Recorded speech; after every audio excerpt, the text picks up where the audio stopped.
Hello everybody. Today I'm recording a little later than usual, so I need to be quiet. Today's day 34.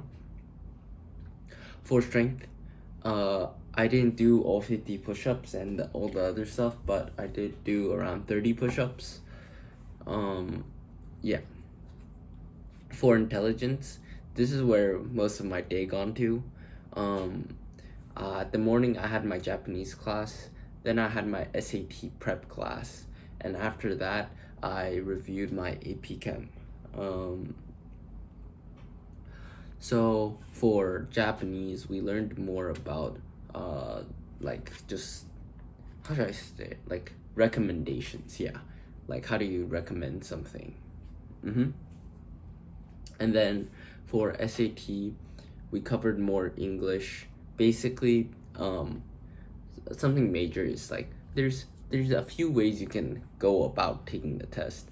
One way he recommends me try is you just once you get to module 2, because module 1 you really don't need to worry about, right?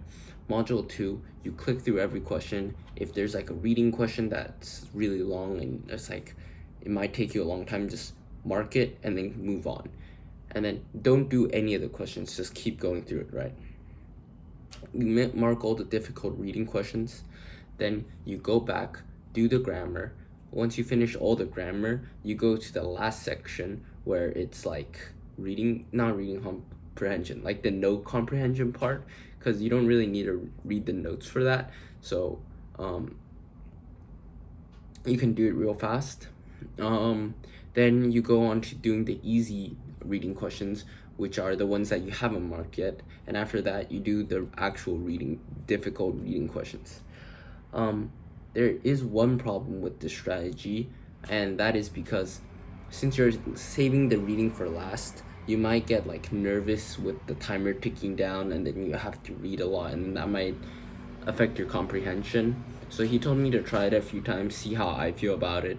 That's one method. The second method is similar to that. You scan through everything, mark the difficult questions, but you just go from order 1 to 27. And in this way, you still have the easy grammar questions you do at first, but you don't really have the time stress of the reading questions anymore. I mean, you still have time stress for the difficult reading questions, but unless you're going for a 1600, like you can spend five minutes solving one difficult reading question, but that's worth the same amount as a really easy grammar question. So that's another like way I can try and approach the SAT. So he said for me to give it a try, see which one feels better, see which one I like more, and then I will use that during the SAT. Yeah. For chemistry, I did okay on the chem I did so far. The main thing is like whenever you get a question right, make sure that your thought process while you were doing the question is correct. And when you get a question wrong, figure out what you did wrong. Is it because you didn't know? Is it because you thought it was something else? And then figure out what makes it right. And then yeah.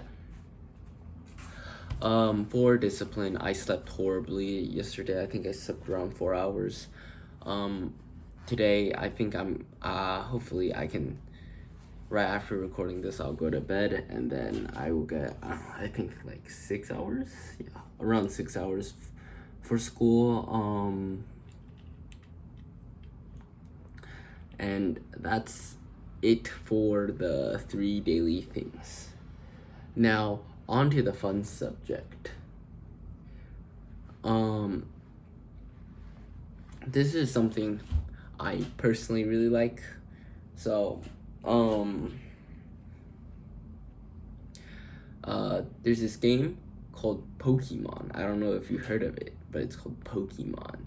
Now, if you guys don't know what a roguelike is, it's basically like you go through a run and then you die and then your progress gets reset. Like you start back at the starting location, but you carry over a little bit of boost. So every time you fail a run, you get a little bit stronger.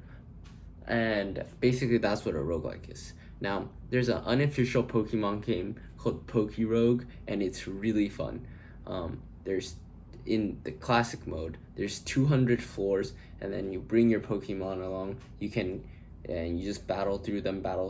You face your rival, you face gyms, you face evil team leaders, and then while you're doing this, you can also just like catch new Pokemon, and then that will store in your index. So when you play the next time, you can use your already caught Pokemon. So I personally find it really fun.